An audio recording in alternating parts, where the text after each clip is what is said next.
Hello, everybody. Scott Golden here with the Golden Opportunities Coaching YouTube channel. Welcome to those of you who are new. Welcome back to those of you seasoned veterans of what we do around here. What we do around here is we bring about conversations of a psychological coaching, emotional related topic series. We've got almost 500 audios available in a variety of topics, hopefully something that is of meaning to you.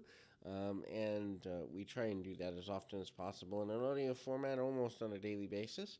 And we're trying to make the world a better place. We're trying to get to 1,000 subscribers so we can give some money to charity, especially in these difficult COVID-related times. And without a doubt, every little bit helps. In any event, today we're going to talk about taking and making smart risks.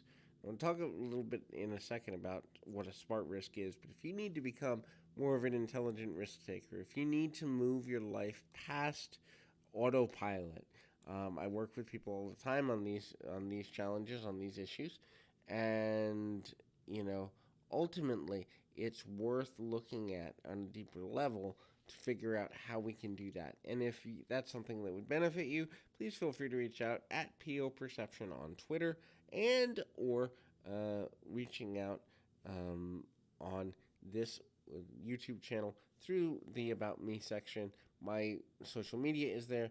The link to my website is there, so we can certainly do cool things there. In any event, what is smart risk taking? So, first is live with passion. Look, your passion may never make you a millionaire, and then again, it might. But if you have no passion, you won't be able to fuel yourself to do the things that you don't want to do. So if there isn't at least one area in your life that you're passionate about, you need to start there. You need to start with finding passion again. And if you haven't had it in a while, go back to what did I used to enjoy? When was the last time I felt really lit up? When was the last time that I really felt like that I was in control of at least some portion of my life and things were moving forward and I felt rejuvenated and I felt lit up and sparked up? Because you got to get back to that emotional state and find a way to direct that energy so you can move forward. Next is study your target. So when we study our target, a calculated risk is making a decision to put time, energy, and effort into understanding your target audience, who are you trying to reach, and your target, who are you trying to become. When you study your targets from those two directives, obviously you can't become another person. Although that'd be really cool if we could step into a transformation chamber and become someone else for a day or a week. But we don't have that ability quite yet in science. Maybe someday we will. However, when we study the target, what we're really doing is saying, how can I better serve you? When we study who we're trying to become, we go, hey, how can I model this successful person who is a lot like what I want to be while still remaining in my own version of myself and celebrating me? That's a really useful segment of the population. Next is trust your vision. Look, what you want to accomplish matters. It wouldn't have been given to you as a dream in your heart if it didn't matter. But you have to be able to know that your vision, what you start out with and what you end up with, is going to change over time, and it's going to change rather rapidly, right? Because at the end of the day, that change is emphatically something that leads you in a direction where you don't necessarily want to go, if you're kind of sticking with things that aren't working for you. And also it can lead you in places where you're too stubborn. If you think the only way to get to your goal is the way in which you thought you were going to end up at the beginning, well, you're going to shoot yourself in the foot. I literally have worked in several industries over the years. In my 14th year of self-employment completely, as a hobbyist, probably closer to 17 years. But I've done multiple tasks, and my businesses have evolved over the years. Some of them worked, some of them didn't. But I stayed with the vision that I didn't want to work for somebody else because I didn't want to share in visions I didn't believe in. And so I had to modify what I thought my skills were. The next is Every moment counts.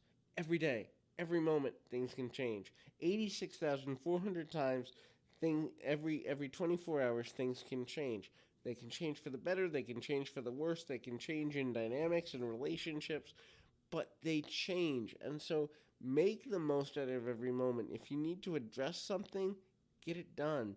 Or at least have a strategy. If you need to, pay off some debt, then have a year plan or a 2 year plan or a 5 year plan or whatever that looks like, but work the plan in a way that you're committed to it.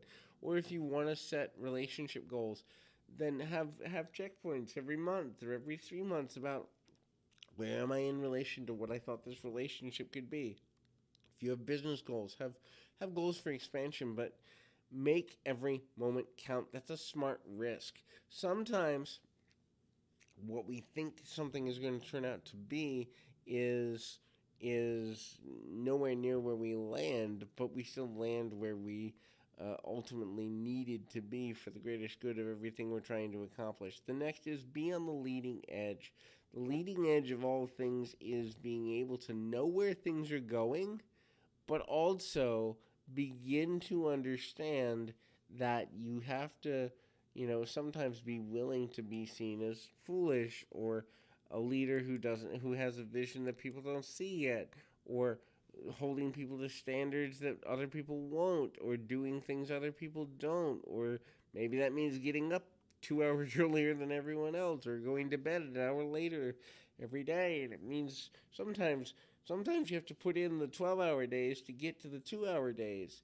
And so, you know, build the foundation of what's there, do what other people won't so you can have what they don't. And that's super, super important. And the I guess I would say close to the last thing in this particular audio is have a future mindset and use group leadership group mentality. So future mindset, always be 2 steps ahead of whatever or whomever you perceive your competition to be. This may mean, again, it comes back to do the things you don't or won't, but if you're trying to save a relationship, look at the people around you and go, what are they not doing? And do that instead.